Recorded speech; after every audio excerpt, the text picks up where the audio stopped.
Hello, everyone. We're just going to give a couple of more minutes for people to um, join us.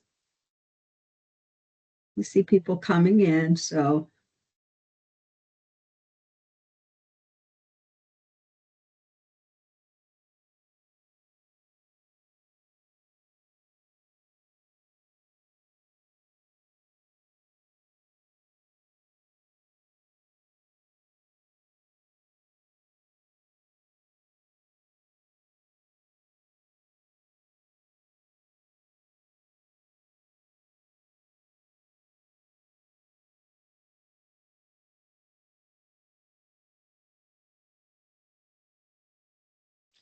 because we do have about 45 minutes for this presentation, we will go ahead and get started. And as people join in, um, hopefully they will be joining right at the beginning of it. Okay, so good afternoon, everyone. And thank you for joining us today for the eScooters, eBikes, and eCargo bikes webinar. My name is Sophia Gallimore, and I will be assisted by Lexi Santiago. And this webinar is part of a series of bike webinars and in-person bike events in partnership with the Watertown Transportation Management Association, City of Watertown, Live Well Watertown, and the Bike Impact Committee. Before getting started, I do want to let you know the webinar is being recorded and will be available for you to review and share with your friends and family. Feel free to ask any questions by using the chat or the Q&A function. And at the end of the presentation, we're going to allow about 15 minutes to answer any questions. So let's join Worth Smith, the founder of NEMO, and Colette Sturgis, NEMO's head of operations, for an engaging webinar on eScooters, eBikes, and eCargos. It's designed to help you ride smarter, safer, and more confidently. Whether you're commuting to work or exploring new mobility options, you'll gain practical insights to choose the right electric ride and make the most of micro mobility. In this webinar, you will learn how to choose the right e-scooter and Massachusetts regulations, e-bike classes, battery care and pricing, e-cargo bike types, and real-world commuter uses. You'll also learn where to test ride, where to buy, and borrow locally. There will also be a resource page to keep you connected after the webinar. So with this, I will turn it over to Worth and Colette. Hi, thanks for having us.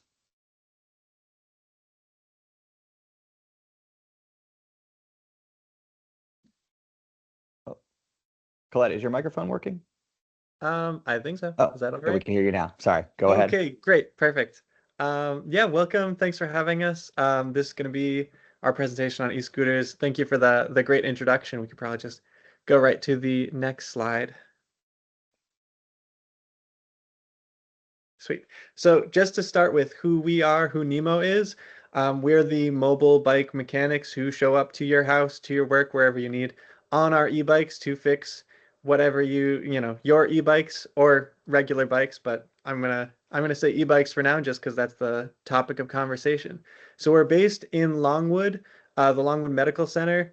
But we are working on this series of events with Watertown. We also just expanded into Watertown for our mobile bike mechanic business. So you're able to contact us, get us to come out, fix your bike all the way out into Watertown, but also, Somerville, Cambridge, downtown Boston, all the places around. So even if you commute in to work somewhere else, you'll probably be covered. So we're open for mobile repairs Monday through Friday, 7 a.m. to 7 p.m. to try to cover all commuting hours that we can. And then we can go to the next slide. Okay, so what we're going to cover today, I know we just heard this, but just to put it into sections. E-scooters, what they are, who they're for, and then Massachusetts regulations, so what they're good for. E-bikes, and then there's classes. We're going to talk about the different kinds of motors you can get, the batteries and battery care, like good practices, and the different sorts of price ranges and what you can expect from those different price ranges in e-bikes. E-cargo bikes, which feel a little different than a regular e-bike. They're a little heavier, but we're going to talk about the types of them, the lifestyle that's sort of associated, what you might want out of one. We're going to talk about the costs of an e-cargo bike and just some practical tips for usage around Greater Boston. Where to test ride and buy e-bikes and cargo bikes especially, but also maybe e-scooters, like the local shops that you can visit. There's also lending libraries, so you don't even have to have the pressure of buying when you're testing these things out. Talking about safety and etiquette on the bike paths, on the roads, with pedestrians around, all of that. Then what could be changing in the near future about like Massachusetts micromobility laws and regulations. There could be some updates. We're going to talk about what's current, what's right now, but then the conversations that are happening for the near future. And then a couple of local resources of apps and groups, people to follow, things to be looking out for. Cool. So, e-scooters. There are not a lot of official sources for recommendations and things like this on e-scooters. I don't want to toot my own horn, but I used to work for an e-scooter manufacturer, and NEMO, we actually don't service e-scooters. So I'm going to tell you everything that, my professional opinion believes, and we're a little bit outside of the space, so I don't have any stake in the game. So on a high level, e-scooters, when we refer to e-scooters, we're mostly talking about those folding e-scooters that you see, not mopeds, but the sort of ones that just look like razor scooters, but now they have motors and they can go quite fast. There's ones, that only go about 10 miles an hour, but there's also probably crazy ones you might have seen on the road that can go, 35 miles an hour and crazy stuff like that. This unique mobility device is truly the right choice for certain people with certain lifestyles. The foldability means, and I actually started commuting on an e-scooter before I even commuted on a bike, if you can believe it. The foldability means you can ride it to the office, and if it's pouring rain on the way home, you don't have to. You can just put it on you can carry it on the T with you. The foldability and the carryability, I think, is amazing for people who live in like a third floor walk up or like a 5-floor walk up, because they might not want to carry a bicycle up those stairs every single day. And so it really is. And then also overall, a cost and affordability is pretty incredible. You can get a pretty good electric scooter for probably $500. Once you get below $500, they start getting a little bit, lower quality, some things I wouldn't really recommend to folks. And they're great for like little commutes. They're great in really hot weather. It's like free air conditioning. I tell people is like, once you start moving, you get some wind. And then I will talk a little bit about brands. Just like I said, I have no skin in the game, but when people ask me what brands would they recommend, I talk a lot about Segway and NIU. So we're going to get into a little bit more. In terms of specs, a lot of them have great range now, but if you are looking at them and you know what your commute distance is, and say if you know your commute's 10 miles each day, if the scooter says it has 25 miles of range and it's going to be 10 miles there and 10 miles back, and they kind of lie about their range a lot, and that will be, pretty close. You might be cutting it close on a cold day where like the battery, doesn't perform as well. The weight, that's something to think about a lot. Like if you're buying online or something, like if it's one that weighs 50 pounds, it's not going to be fun to carry up 5 flights of stairs. So you want to think about that. Tire type, pneumatic tires are a lot more comfortable, but you also have a flat tire risk versus the solid.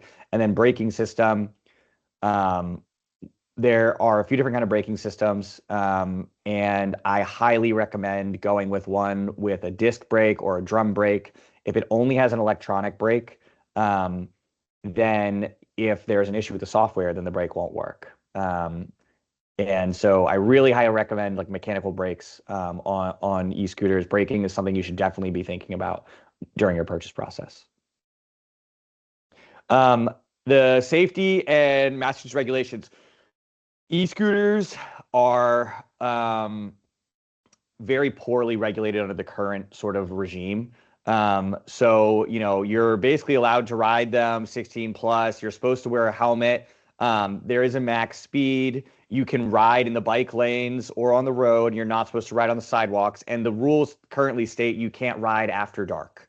And that also turn signals are required. Now, almost none of the e-scooters we see on the roads today fit these things, and these are very sort of outdated regulations that, as I'll get to later, the Micromobility Commission is working on updating so that they actually apply. Because you know, when you have rules that most people know don't really make sense, at least not, I mean, a lot of these make sense, but some of them are just not, you know, up to date with what's actually happening. Then you have a thing where nothing can be enforced, and then, you know, the regulations aren't really, you know, doing their purpose. About our recommended brands, Segway 9bot, you know, when you think about the things that you should be concerned about with scooters, typically it's like mechanical quality. Like, is this thing going to fall apart after I ride it for a year? You know, is it going to snap in half or something? But also drivetrain and like the battery safety. You probably have seen things in the news about scooters catching on fire and things like that. These are the brands where they really do have good in-house engineers who are coding all the software that runs across all the batteries and the drivetrain, and it significantly reduces your risks of like battery fires and stuff like that. And so when people ask me what scooter I should get, I always tell them these are the brands that I don't mind charging overnight in my living room because I'm not worried that they're going to catch on fire or something like that. And these are also, one really important thing is that these are much larger companies. And so they have a good supply chain of parts and better aftermarket care options, things like that.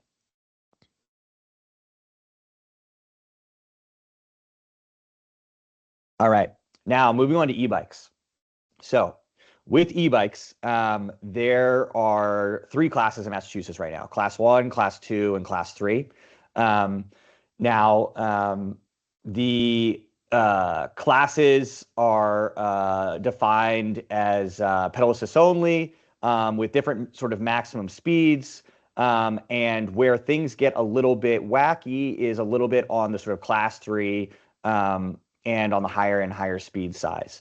And this is where the Micromobility Commission has really stepped in, because the new capabilities of these bikes is basically beyond what the regulation sort of saw coming, and we're now really far behind on it. And it's becoming a very hot topic, not just in the micromobility world, but you can see it in the politics. You can see Boston city councilors, you can see other local politicians, you can see other states, trying to rush to enact laws to, address these sort of new vehicles that are out there.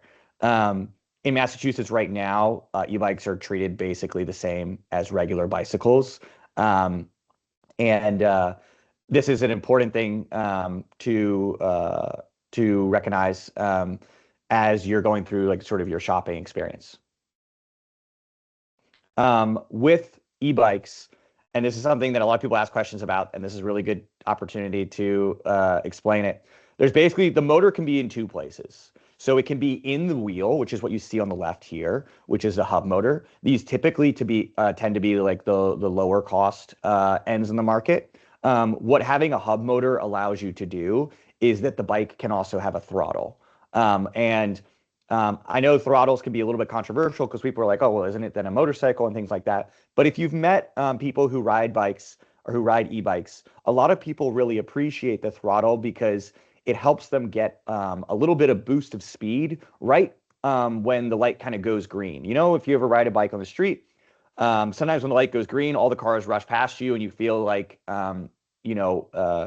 you're getting kind of shut off or something like that, or you're worried about your safety. Having a little bit of speed right off the line when the light turns green kind of helps people go and, get across the intersection in a way that they feel safe. So that's a big advantage, I would say. The mid-drive motors are much higher quality overall, and they'll last a lot longer. They'll have fewer issues. And that's kind of what you'll see on a lot of the higher end thing. Bosch, which you'll see in the picture, is kind of the biggest player in this space. And they probably have the most reliable drivetrain for small electric motors in the world.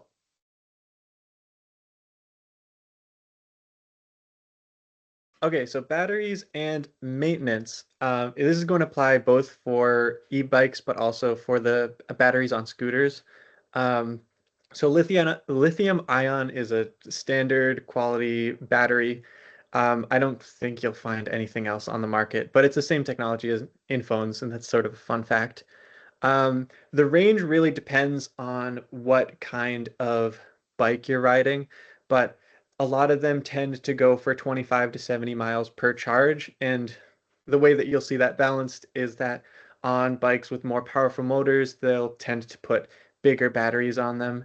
And then on bikes with smaller motors, they can afford to put a smaller battery on there just because the whole bike is a little bit lighter. But generally, it's usually like 25 to 70. It's a good thing to keep an eye out for when you're shopping around, is like what kind of commute you're usually doing, and make sure like don't pick something that is the limit of your range.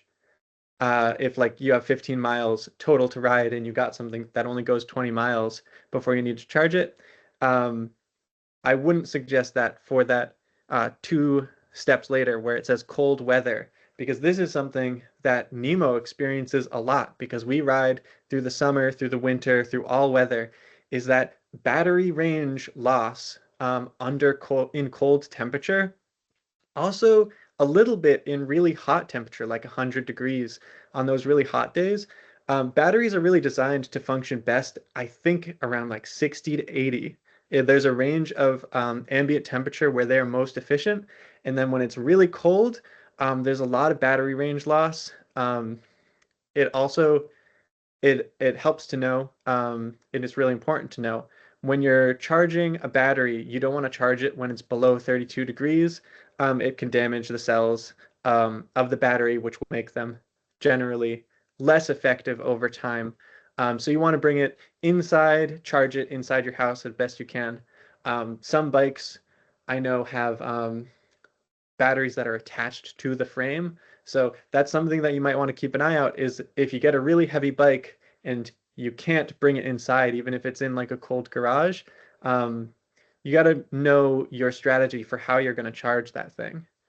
A lot of times charging takes 3 to 6 hours. It really depends on, what model you have. But as far as like cost effectiveness for how much of that charge is like taking out of your monthly electric bill, it is near to negligible as you can get.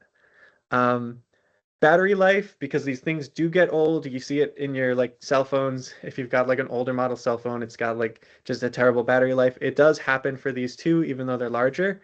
Um, we would say like 3 to 5 years, you start to notice the difference. It just like it doesn't seem to have as much range over time.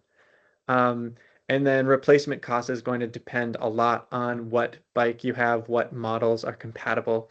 Um, Most of the time, most of these bikes that we're going to talk about, they have a model that they use. So like if you buy an Aventon bicycle, you're going to be getting the battery from Aventon. That's the one that they certify for their bikes. So most of the time, it's going to be a pretty direct replacement that you can get, um, with maybe some exceptions. But that's most of what I see on the road is just direct from the manufacturer. You can get the replacements. Yeah, one thing to note here from when I used to work at a manufacturer, the way you should think about this is that the battery is almost, I mean, I can't think of an example of a bike where this isn't true. It's almost always the most expensive single component on your e-bike or eCargo bike. So it's the one you want to take care of. You should bring it inside in the winter.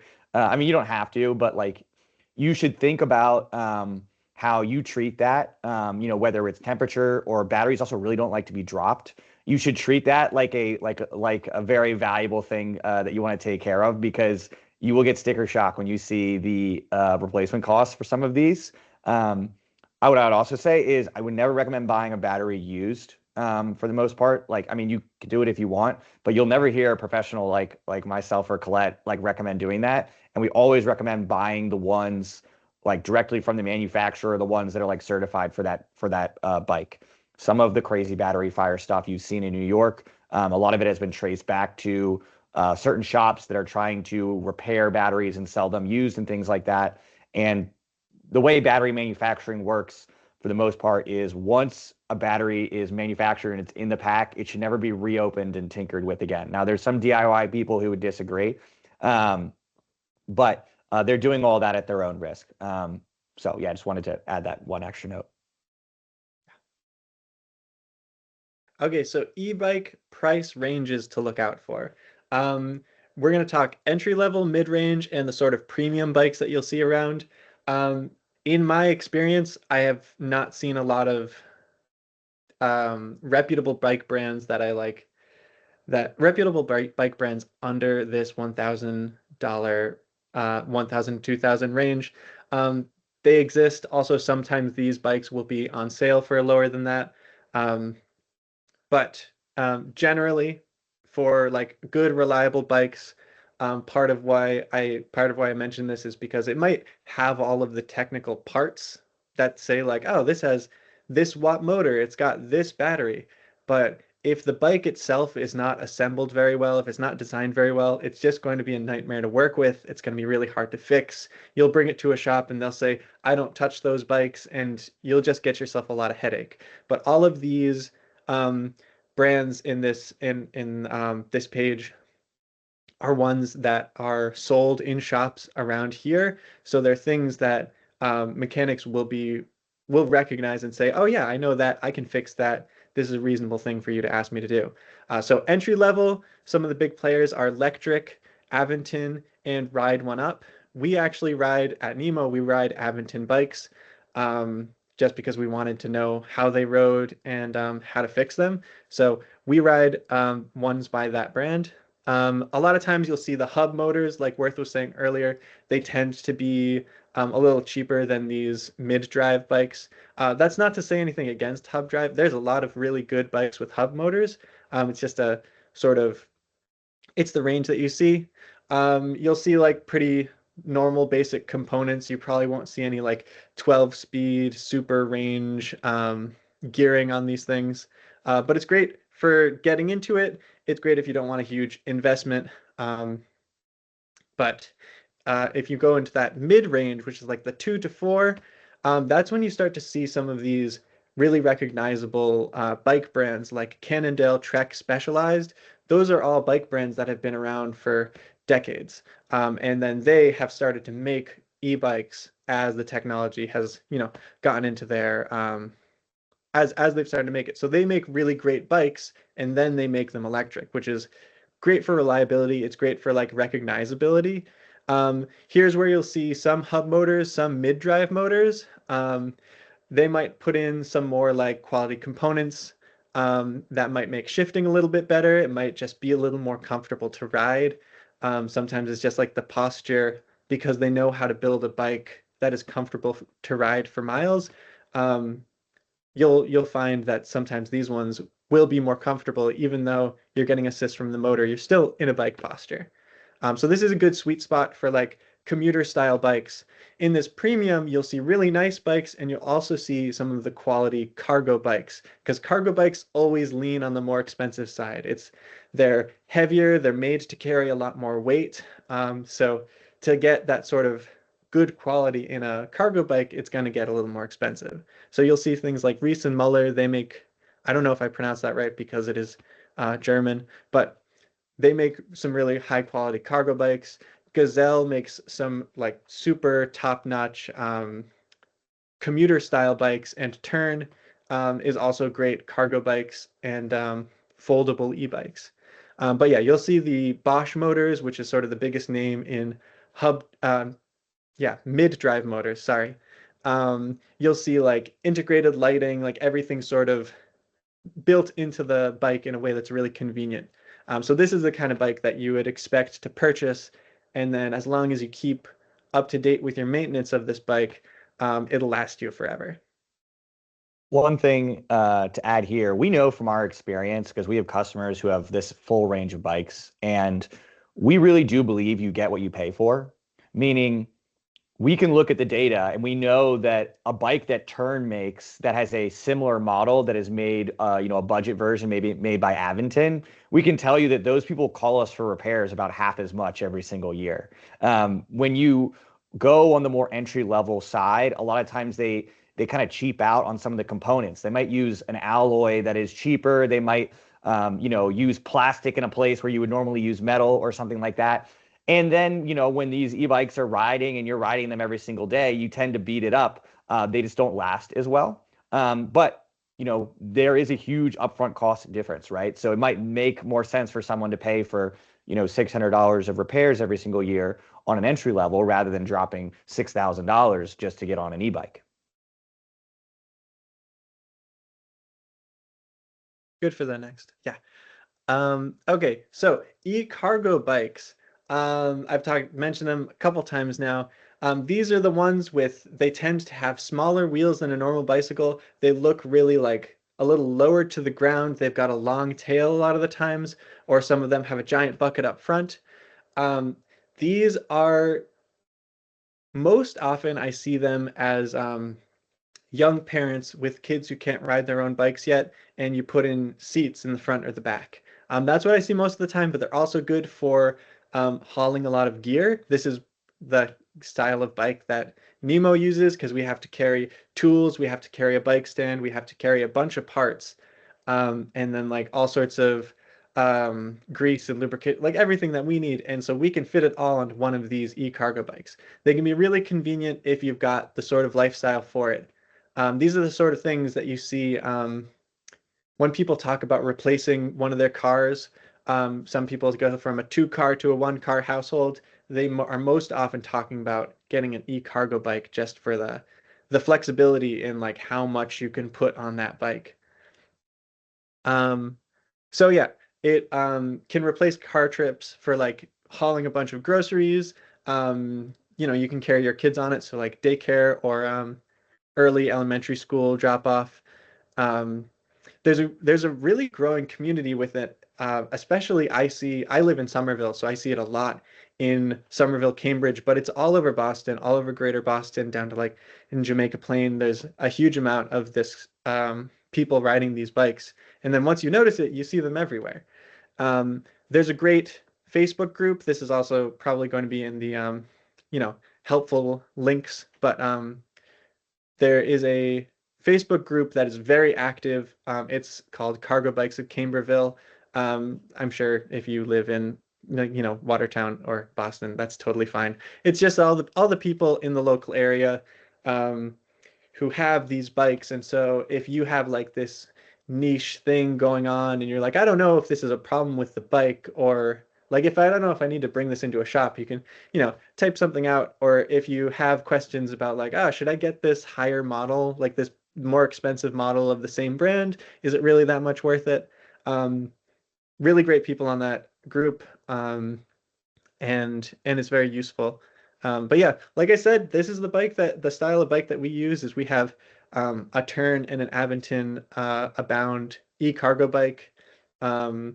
If we, end up replacing those bikes, it'll be with an eCargo bike. I don't think that this business could have existed before eCargo bikes. If either the motor or just the high weight capacity, I don't think I could have been doing this without that kind of assistance. So it's kind of cool. It's a cool type of bike. Okay, so like I said, there are different shapes of it.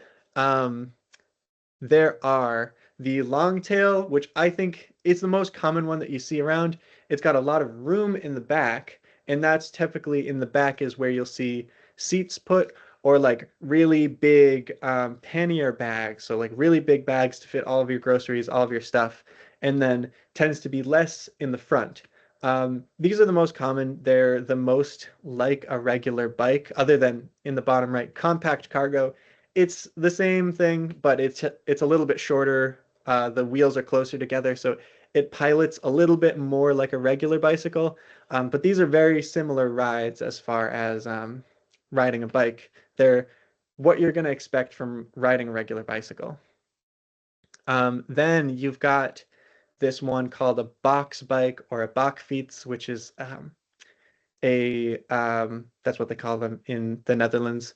And that's where this type of bike was popularized. So you've got brands like Urban Arrow, R&M. There's a couple there more coming out. And then this one in the bottom left, a front loader, is actually mostly just a box bike without the box. A lot of them you can put a box onto it.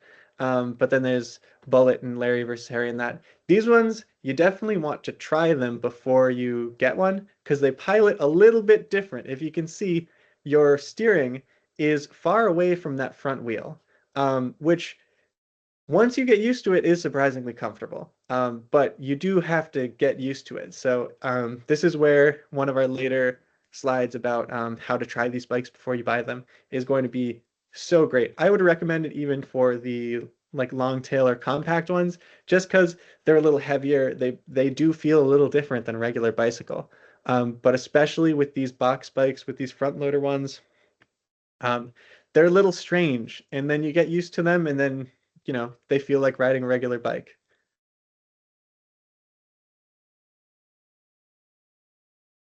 Okay, so couple tips on cost. Since the price range it's pretty great, especially this price range here is for cargo bikes. This 3,000 to 10,000 range. And then obviously regular e-bikes will start a little lower, but on the subject of cargo bikes, just because those can get pretty expensive and they've got a pretty big range, you definitely want to test ride these because it's an investment. You want to make sure that it's comfortable the whole time. A lot of dealers have financing plans, and then financing one of these is definitely going to be cheaper than a monthly car payment. And these bikes can almost always be added to your homeowners or renters policy. So it's definitely worth looking into that just to get some insurance on the bike.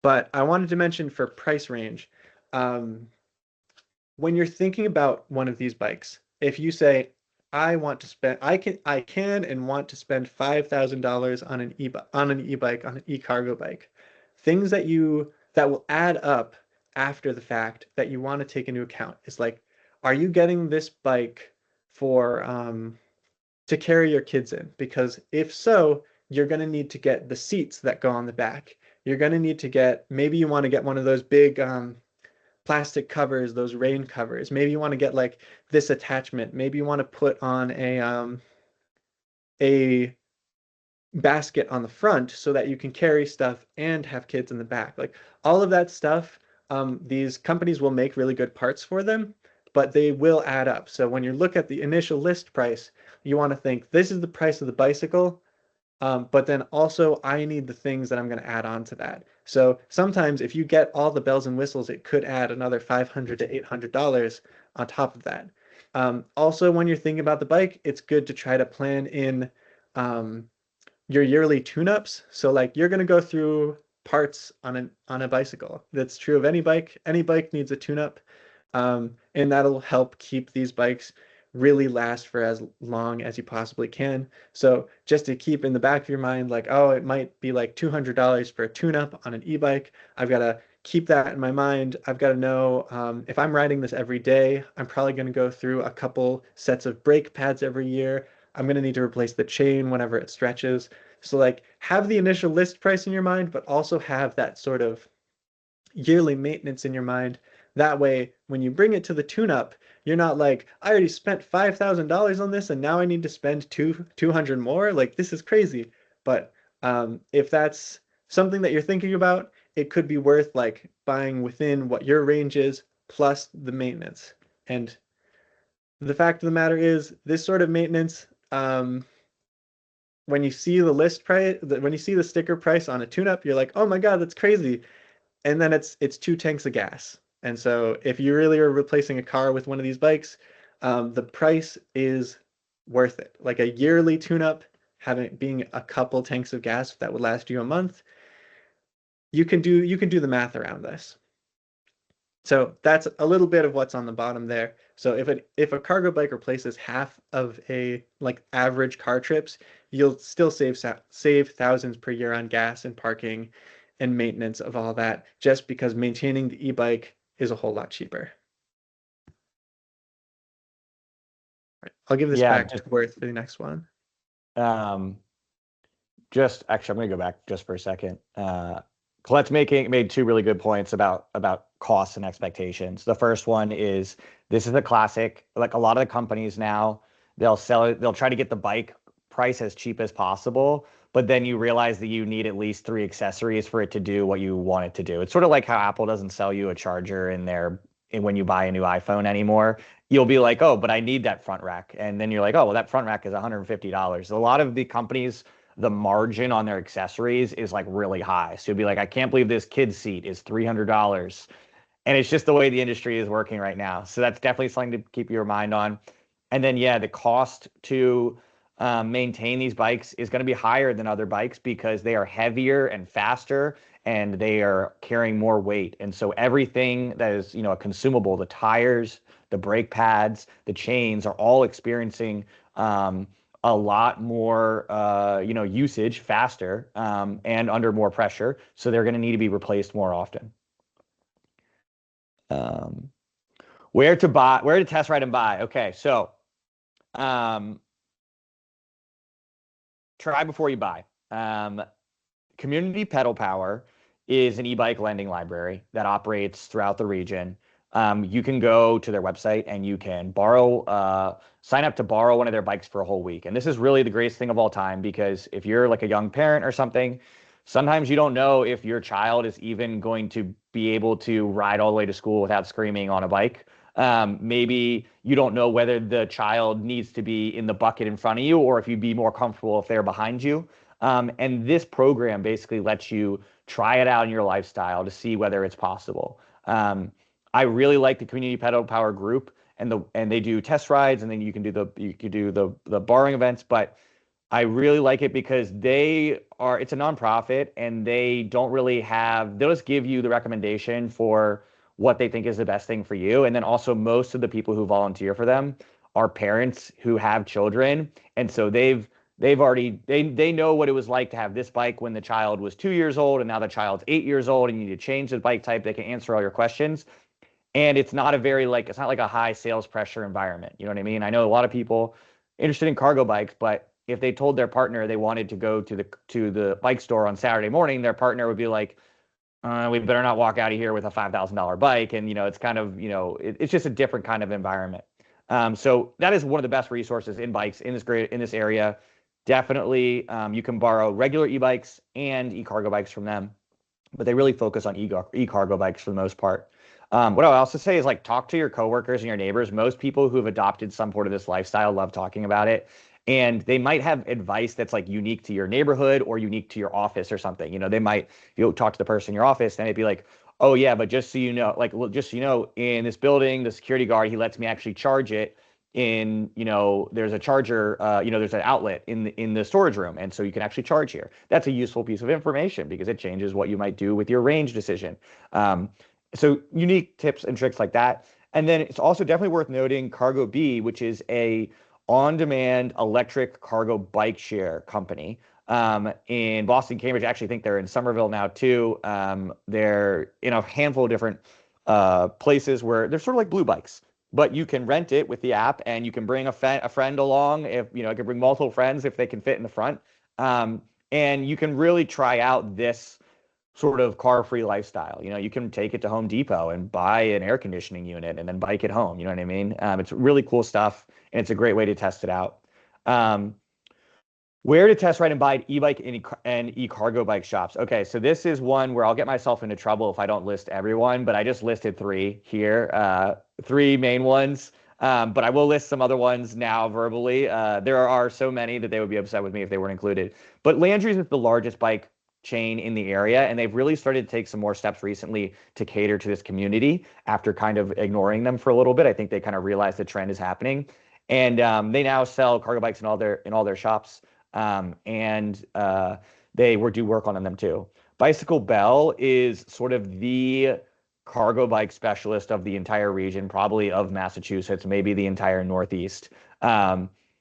If you go there and buy a bike from them, you probably want them to service it. I will say that they are so popular that their wait list for for getting a tune-up from them, like in April, it will be like 6 weeks wait or something like that. So if you want to do business with them, make sure you get on their list early, but they really do know they know this market better than anyone. They were importing bikes from Europe to sell to people for this kind of, lifestyle for longer than anything. They know the best. I kind of defer to them for expertise. Ace Wheelworks is also a shop that sells more and more cargo bikes these days. To list some other ones, you can go to REI. I think REI sells some bikes. Cambridge Bicycle sells some e-bikes. Amped over in Cambridge Crossing is selling a lot of e-bikes and e-cargo bikes these days. It's almost hard to keep track of who does e-bike work and who doesn't anymore, because as these shops get to their like insurance renewal, a lot of times they're saying, hey, we're going to do e-bikes this year. So there's always new ones popping up, or older shops are finally accepting that they're going to kind of join this trend to get in on working with these kinds of customers. So that's for e-bikes and e-cargo bikes. For e-scooters, you basically, in terms of like a local dealer, you kind of have one option, and that is a company called Central Scoot in Central, in Cambridge. They have another location downtown, actually kind of near the north end, but I think that one's more tourism focused for like e-scooter tours. But they sell a handful of different brands, including the ones that we recommend, and they do service on all of them too. And it's e-scooters, it's really hard to get people to service them. And so this is kind of like the main resource for the region, for this part. You can also buy a lot of scooters at big box shops now. Oh, sorry. Can you see me, Colette? Your camera's gone, but your audio is still around. Okay, cool. I'll keep talking. You guys don't need to look at me. So you can buy them at like Target and Best Buy. I'm just pointing this, and that's not where I would buy them, but I just want to let you know you can. And then you can also just go direct to the brand from the website. But I think for this kind of vehicle, the best thing to do is to go and test ride it in person. So I would probably recommend you go to Central Scoot if you're looking for an e-scooter. Okay. One of the most controversial things about these new electrified vehicles is, they've given everyone, Superman legs, basically. Everyone can go really fast now.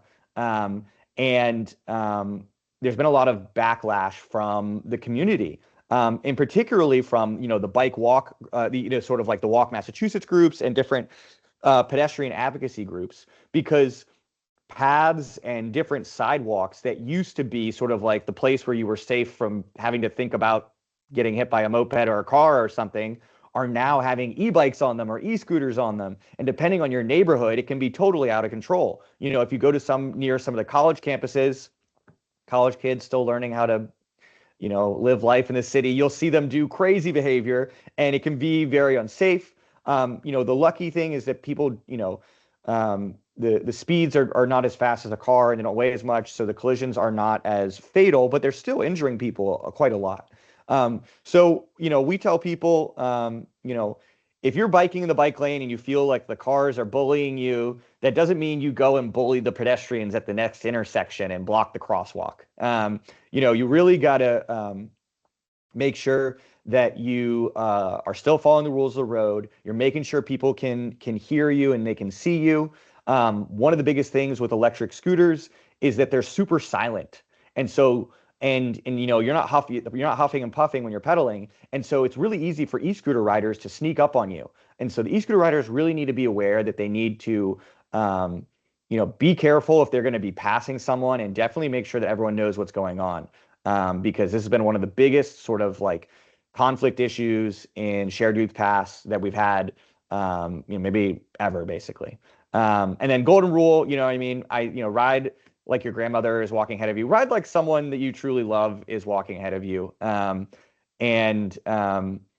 put on like noise canceling headphones and just, listen to your music and sort of disassociate, because you will become a huge risk to those around you. So I talked a lot about regulations today, and basically the state knows that the regulations are super far behind.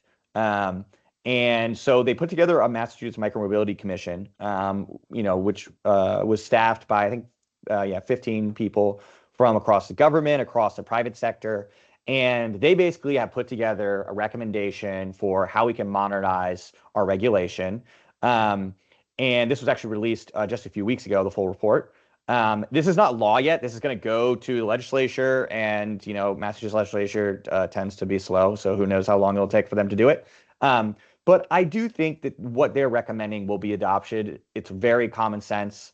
Recognizing the classes by speed is starting to make a lot more sense. And these are the sort of breakdowns that they've recommended. You can read the full report if you want. Making sure that the class 3 e-bikes are actually being the ones that are truly really fast are actually being defined in Massachusetts law, so that the police know what to do, individuals know what to do, campuses that are having to deal with these vehicles know what to do.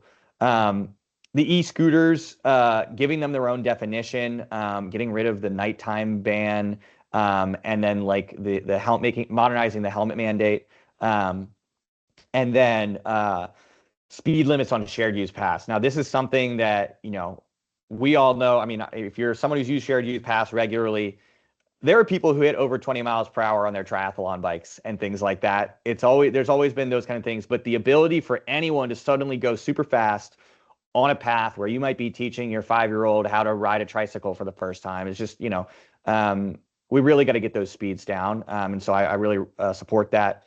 Getting the mopeds out of the bike lane. So mopeds are technically allowed in the bike lanes right now, which upsets a lot of people. And I've had many uncomfortable experiences, and different antisocial behavior being displayed by moped riders in and around Boston. And I think this will really be a common sense thing that almost everyone would agree with. And then expanding the e-bike rebates. This is, we started to have a few different e-bike rebates around the statewide ones. And I think you'll continue to see this as we try to get people out of their cars. And then some digital resources. So there's a bunch of different things we mentioned today, but some that I'll just highlight real quick. Electrek.com is, there's a gentleman, Mike Atoll. He really is just the biggest nerd.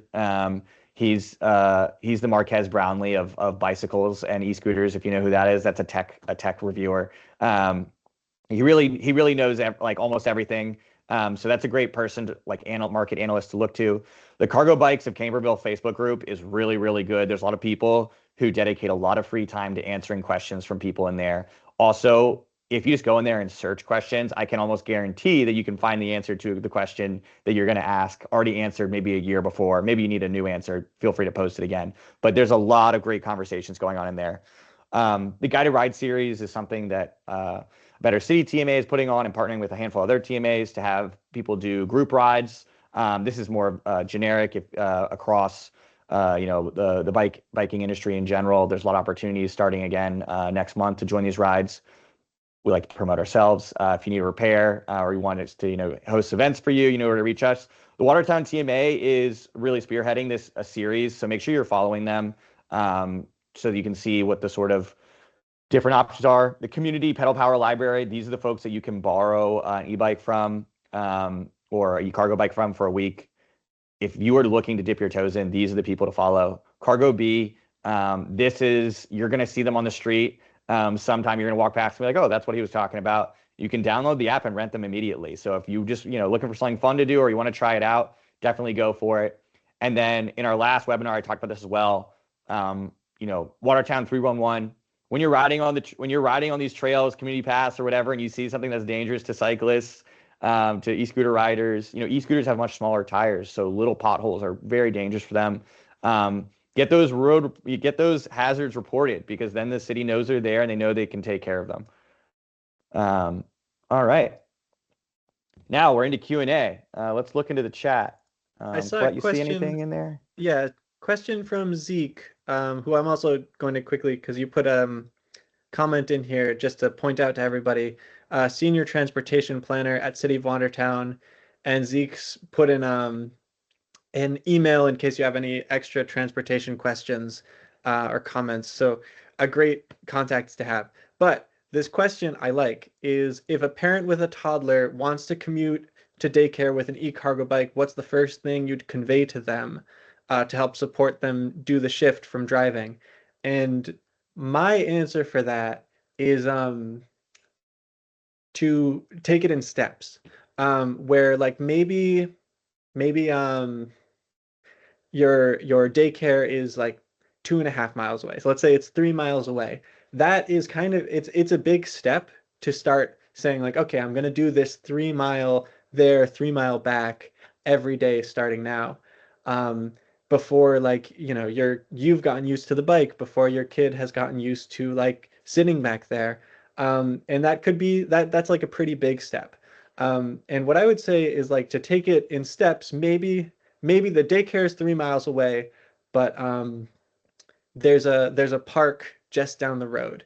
And so you'll start with a couple small rides, just taking it to the park, just taking the bike to a coffee shop that's a couple minutes away, like short rides so that you get used to what it's like to, um, get your kid up on the bike, get them comfortable and safe, start off your ride, you get used to parking it, stopping, and like, chaining up the bike somewhere and helping the kid off of the bike, just so you get those reps in on shorter trips, so that if anything goes wrong, or not anything goes wrong, but if you ever have any questions, you're just down the road from your house. So it's lower stakes than like starting a ride and then suddenly you're on a really tough car-centered road where there's just like cars going past you and you're like, I didn't expect this.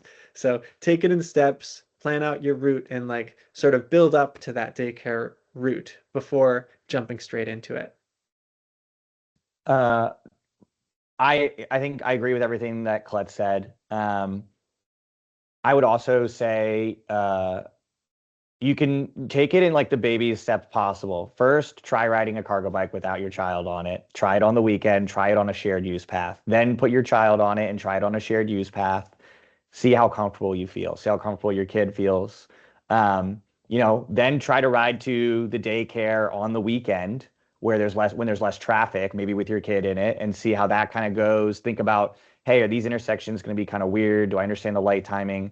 Then maybe try to ride without the kid during rush hour and see, oh, wow, this intersection gets congested. Oh, these people taking this right turn here means I really need to like get up in front. Otherwise, they're going to kind of cut me off and that'll be kind of awkward and make me nervous. Try it in different steps. Don't buy a cargo bike and on Monday morning put your kid on it and then try to ride during rush hour to the first time and be in a hurry. You know what I mean? I think what we also see from a lot of families is a lot of times maybe like one partner will kind of spearhead this, being like, I want to do this. The other partner's like, I don't really know. I don't never really rode bikes that much. One thing that some of these bikes do better than others is adjust for a range of height. So the Turn GSD, which you see on the screen, is one of our bikes. They are really good about like this bike in the photo can fit someone who's like 4'11" up to like 6'5". And so if you have a partner who's a completely different height than you, there are bikes that you could get where like it might really work for you, but it doesn't work for them. So that's just another thing sort of to think about. See another question of tips on safely and securely locking an e-bike or cargo bike. I think we had a note of it and I totally glossed over it. So that's a great question. Locking a bike outside. First tip is get a U-lock or a chain lock. Usually, these are like the heavy duty metal, like it's just a U shape of metal. It's a bar. It is like you can't just snip through it with bolt cutters, so it's a lot safer. The benefit of an e-bike is usually I don't recommend to people to get those really heavy duty chain locks just because they're so heavy and they're so annoying. But if you've got a motor helping you out and you've already got bags in the back, then that chain lock is not going to be a bother to you at all. So you can get the really heavy duty stuff and it's not going to make your ride any worse. So I definitely like heavy duty chains, like Kryptonite makes it a long chain lock, or any good U-lock. There's a lot of good brands out there. There's also a common thing that I see that I think is actually really cool, because it's good to have multiple modes of locking. Like sometimes some people have two locks, but there's this one type of lock that is attached to your bike frame. It's attached to the front wheel, and it's called a cafe lock. And essentially, when you get to your destination, you just reach down in front of you and you slot a bar through the through like the spokes of the front wheel. I'm not sure if I'm describing that very well, but it essentially locks the front wheel to your bike, so nobody can roll away with it. So and no one can also just like, you know, take the wheel off. So you it takes away the fear of somebody having the right tool to take your wheel and run off with just the wheel, because it doesn't happen a lot. I don't see it a lot, but it does happen. So having like one of those cafe locks and then a good chain or a good U-lock is going to be it's going to get you a lot of confidence. Yeah, what I would say is you're going to be spending over $100 on this lock. So if you haven't bought a bike lock in a while and you're like, that's crazy, you're probably going to be spending over $100. You want one of the higher end Kryptonite ones or Abus ones. Like Colette said, because these things are like the pickup trucks of bikes, and you can just throw this heavy lock in the back and you don't have to actually carry yourself. So don't be worried about getting like a super long chain lock. One thing that's interesting about the normal U-locks is that because these bikes are bulkier, I'm talking specifically about cargo bikes, that sometimes getting a U-lock to get close enough to the frame and whatever you're locking it to can be kind of a pain in the butt. And so this is why like we use kind of relatively long chain locks at NEMO, because it just makes it so much easier just to wrap it around. What people also do at home is some people will buy sheds or something, like a little mini garage if they have space. They'll put it in their actual garage. Some people bring their bikes indoors. The Turn GSD that's displayed here is actually designed so you can store it vertically. So you can almost like flip it up like a motorcycle and do it that way. And then people also, they'll fill a paint bucket with cement and put basically a post. And they'll put this sort of heavy homemade bollard at home, and they'll put a ring in it and they'll lock it to that. These bikes are heavy. And so if you make it really a big pain to steal, people will make less attempts. If you take the battery out and bring it inside, someone's less likely to steal it because it doesn't even have the battery. So those are kind of the different things to think about. But the Cargo Bike Facebook group has a million conversations about backyard best practices for storage. Okay. So it looks like we're right at 12:59. There was probably one more question, and I think I put that in the Q&A. Just for small delivery businesses, can they use that community pedal power to test also? To test cargo bikes, or is it only for residential?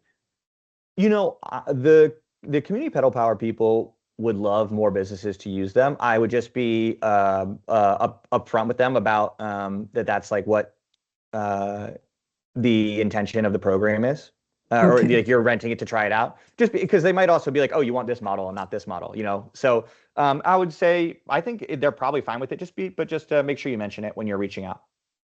Okay. All right. Thank you. Again, another great webinar series from Worth and Colette.